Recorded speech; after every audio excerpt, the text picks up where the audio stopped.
So, have you ever felt like you just don't resonate with your zodiac sign? Well, I have the reason why. 1 second. And that's this messy map. Okay, so this is the Earth, and this is the celestial body. This is the, anyways, I won't come to that. So, there's two systems of astrology that I know of. There's Western astrology, and then there's sidereal astrology.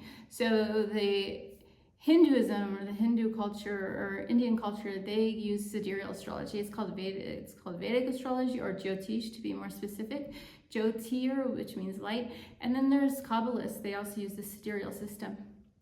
Now, Western astrology, it doesn't take into account that the zodiacs have moved 1 degree every 72 years. Shifting the place where, so let's say for instance, that this is a zodiac, this is a zodiac, this is a zodiac. These are all zodiacs along the zodiac belt.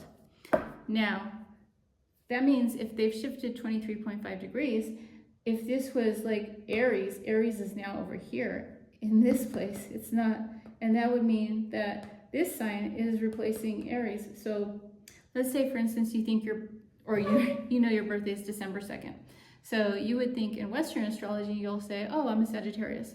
But if this is if this was Sagittarius where it was a long time ago, now Sagittarius is over here. It's shifted 23.5 degrees. And the thing is that when we look at an astrology chart, there's 12 zodiacs. So a zodiac belt is 360 degrees. So if we divide 360 degrees by 12, we get 30 degrees. So that means that each zodiac is occupying a space of 30 degrees. So 23.5 degrees, that's almost one whole sign. So it's really unlikely you're going to be the sign that you think you are, because you only have 30 minus 23.5, which is about 6 degrees per house. You know, you might have seen the Western astrology chart where it has a circle and these are the houses. And then Vedic astrology, I don't have it here, I took it off. Anyways, so let's get back to that example about your birthdays being December 2nd and you think you're a Sagittarius. Well, Sagittarius, 23.5 degrees of that 30 degree space, right? Which leaves only 6 degrees of that zodiac, that house where the zodiac is, only 6 degrees could be Sagittarius. So there's gonna be like, you know, a high percentage, 90%, a little over 90% that you're gonna be the sign before Sagittarius, which is Scorpio. So you would be over here in the sky. So this would be Scorpio, but it shifts back. So you'd be a Scorpio. So, whoops. Okay, so if you've ever felt like you don't relate to your sign, then this could be the reason. So you might want to check out Vedic astrology, and you might want to check out what your new sign is. I hope this doesn't cause you to have an astrological identity crisis. And I'm going to list all the astrological signs in the description box for based on sidereal or Vedic astrology. Yeah, so I know that like some of my clients I do astrology readings on, and I had this one guy and he swore he's a Gemini. And I was like, you just don't seem like a Gemini. And I'm like, when's your birthday? And lo and behold, his birthday was like June 5th or something like that. So he was a Taurus. And he's like, no, that's Gemini. I'm like, well, yeah. And I told him this whole thing that I just shared with you. So I asked him some questions that were like what a Taurus would do. So, you know, is he stubborn? Is he set in his ways? You know, Taurus, once they make a decision to do something, they're pretty much sticking to it. Whereas Gemini, they're not, they're going to have like divergent ways of thinking about that decision and divergent ideas about which way to go with that decision. It's very mercurial, right? And of course, Taurus, you know, they're very like solid, stubborn, and this is my decision, I'm sticking to it. Taurus, they're very loyal, and And yeah, so I was asking him all these questions, like, yeah.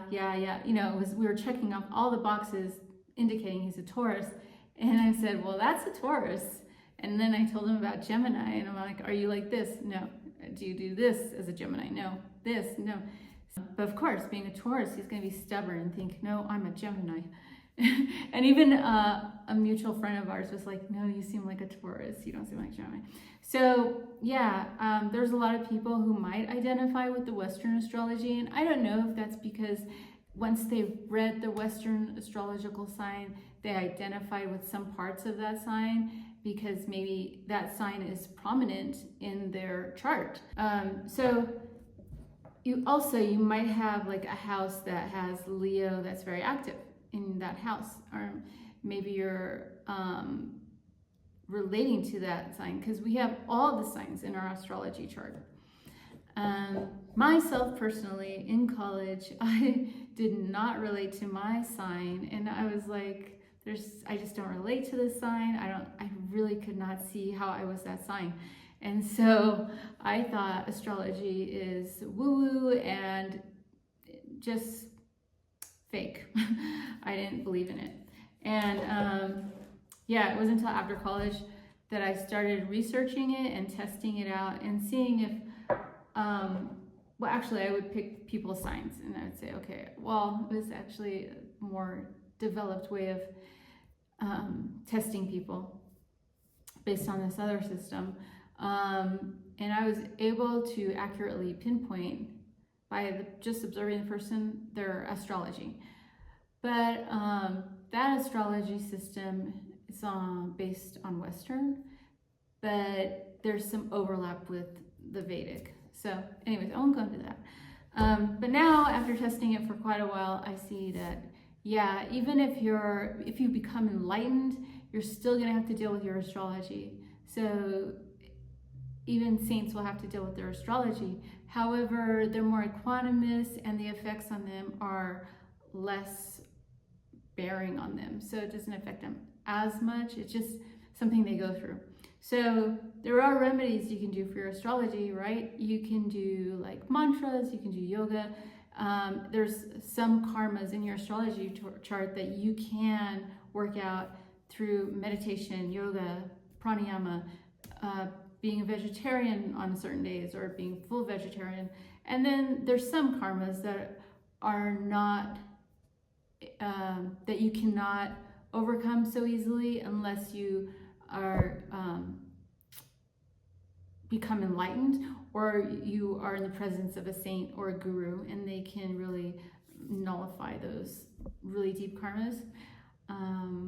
And then there's situations, if you really, really work on it for 6 months intensely and deeply, like I have done myself, you can remove some serious karmas. Yeah. So again, let me know in the comments if you are finding out for the first time that you're actually the sign before your sign that you think you are right now. And let me know if you're having an astrological identity crisis. And yeah, ask any questions. Okay, peace.